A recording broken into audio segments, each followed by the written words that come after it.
समीकरण को हल करना सीखेंगे। समीकरण हल करने का 3 विधि है, प्रतिस्थापन विधि, विलोपन विधि और ब्रजगुणन विधि। तो पहले हम प्रतिस्थापन विधि से देखेंगे कैसे उसको हल किया जाता है। देखो यहाँ पे प्रतिस्थापन का मतलब है किसी भी x या y को उठाकर समीकरण में बैठा देना, यानी कि प्रतिस्थापित कर देना। ठीक है, x को एक तरफ कर देंगे, y को एक तरफ कर देंगे और उस x को उठाकर डाल देंगे तो y का वैल्यू निकल जाएगा, या y को उठा के डालेंगे तो x का वैल्यू निकल जाएगा। ठीक है, जैसे फॉर एग्जाम्पल हम यहाँ आपको करके दिखाते हैं। पहला समीकरण x plus y equal to 14 है। इसमें हम क्या करेंगे कि x को बाएं साइड रखकर और y को दूसरे साइड ले जाते हैं। ठीक है, अब यहाँ पे x का वैल्यू हमको मिल गया 14 माइनस वाई। अब इस वैल्यू को हम समीकरण सेकेंड में पुट कर देते हैं। ठीक है, x का मान समीकरण 2 में रखने पर, अब देखो यहाँ पे 14 माइनस वाई और माइनस वाई इक्वल टू 4 हुआ। इसको हम बढ़ाते हैं तो क्या होगा, 14 माइनस 2y इक्वल टू 4। इसको सॉल्व कीजिए फिर तो क्या होगा, 14 ये 4 इधर आएगा और 2y इधर जाएगा तो क्या हो जाएगा 10 इक्वल टू 2y। इसलिए y बराबर 10/2। समझ में आ रहा है, 2 से कट गया तो y का मान कितना आ गया 5। अब y का मान हम किसी भी समीकरण में पुट कर देंगे। ठीक है, अब हम इसको पुट करते हैं, y का मान समीकरण फर्स्ट में रखने पर कोई दिक्कत। अब देखिए समीकरण फर्स्ट ये है और तो यहाँ पे x प्लस वाई बराबर 14 दिया है, x y का मान आ गया 5 इक्वल टू 14। x बराबर 14 माइनस 5 यानी कि 9। x का मान 9 आ गया। समझ में आया, ये प्रतिस्थापन विधि है। ठीक है, अब हम चलेंगे इसमें विलोपन विधि में। इसको मिटा दिया जाए, बात समझ में आ रहा है ना। विलोपन विधि में हम एक को विलुप्त कर देते हैं, यानी कि x या y को क्या कर देते हैं, विलुप्त, है ना। जैसे देखो यहाँ पे समीकरण x प्लस वाई बराबर 14, x माइनस वाई बराबर 4 दिया है। तो हम क्या करेंगे, इस दोनों समीकरण में जोड़ने पर या घटाने पर, और हम जोड़ते हैं या घटा भी सकते हैं। घटाएंगे तो यहाँ पे चिन्ह बदल जाएगा, यहाँ प्लस है तो माइनस होगा, माइनस है तो प्लस, फिर यहाँ प्लस है तो माइनस। हम जोड़ते हैं, देखो जोड़ने से ये x प्लस x 2x हो जाएगा, 2x, और ये क्या होगा प्लस वाई और माइनस वाई जोड़ेंगे तो हट जाएगा, हट गया, बराबर 14 और 4 18, 14 प्लस 4 18। इसलिए x बराबर 18/2 9, है ना। अब x का मान समीकरण फर्स्ट में रखने पर, है ना। अब x का मान रखिए 9 प्लस वाई बराबर 14, इसलिए y बराबर 14 माइनस 9 होगा ना। ये क्या होगा 5। इससे हमको भी आ गया मान।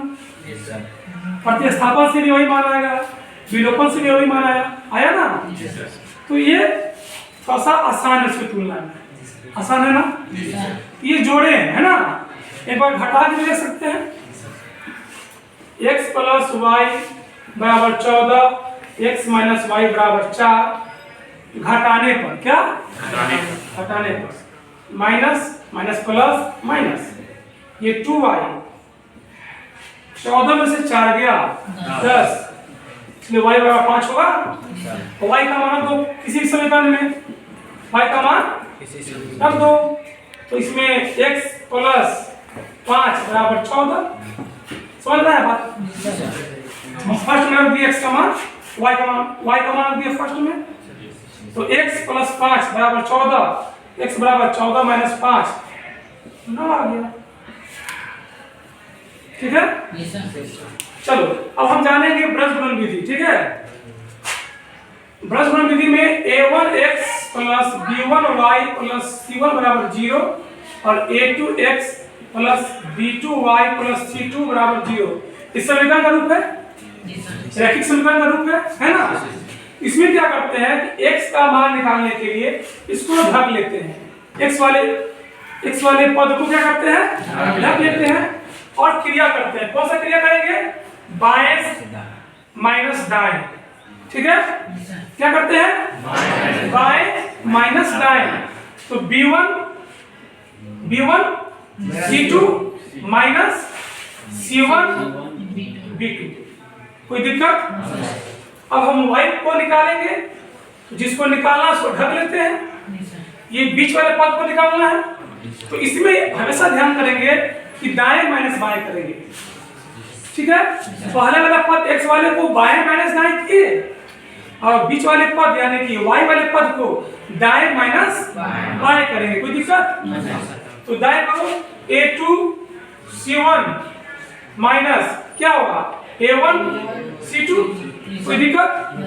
अब तीसरा पद है, यहाँ पे कांस्टेंट है, यहाँ पे छिपा हुआ 1 है ना।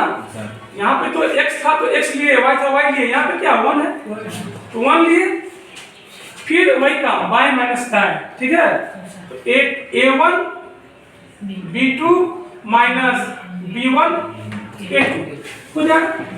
अब हम एक एग्जांपल हम सॉल्व करते हैं यहाँ पे क्वेश्चन को। तो देखिए आप लोग, x प्लस वाई माइनस 14 बराबर 0, यहाँ पे पॉइंट आउट देखिए क्वेश्चन को, है ना। फिर x माइनस वाई माइनस 4 बराबर 0। कोई दिक्कत? अब हम x लिए ऐसे करेंगे, यहाँ 1 है, 1 से गुना होगा माइनस 4 में क्या होगा, माइनस 4। ठीक है, इसको छुपा लिए ना, दिख रहा है यहाँ पे, दिख रहा है, छिपा से दिख रहा है, नहीं दिख रहा है। तो ऐसे लिए माइनस 4, फिर ऐसे माइनस रखते हैं बीच में, फिर ऐसे गुना करते हैं, तो माइनस 14 और माइनस 1 प्लस 14 हो गया। अब y लिए, y वाला बीच वाले पद को लेने के लिए दाएं माइनस बाएं करेंगे, है ना। इसको छिपा दिए, y को छिपा दिए, तो क्या ऐसे आएगा, माइनस 14 होगा ना, माइनस 14 माइनस 14 माइनस ऐसे गुना करेंगे तो माइनस 4, तो माइनस माइनस प्लस हो जाएगा ना, क्या। अब इसको लिए तो ये -1 और माइनस लगता है, अब 1 में 1 गुना करेंगे तो 1 आएगा। अब देखो x बटा -18, y बटा में -10 और 1 बटा -2। एक बार x को इसके साथ लेते हैं, एक बार y को इसके साथ लेते हैं। ठीक है, तो x -18 बराबर ये हो गया, तो माइनस माइनस गया, यानी कि 2x इक्वल टू 18, इसलिए x बराबर 9 होगा ना। एक बार y को लेकर चलेंगे, y बटा -10 इक्वल टू -2। ठीक है, माइनस माइनस गया, तो 2y बराबर 10, इसलिए y बराबर 5। क्या तीनों विधि समझ में आया आप लोग को? धन्यवाद। वीडियो को लाइक करें।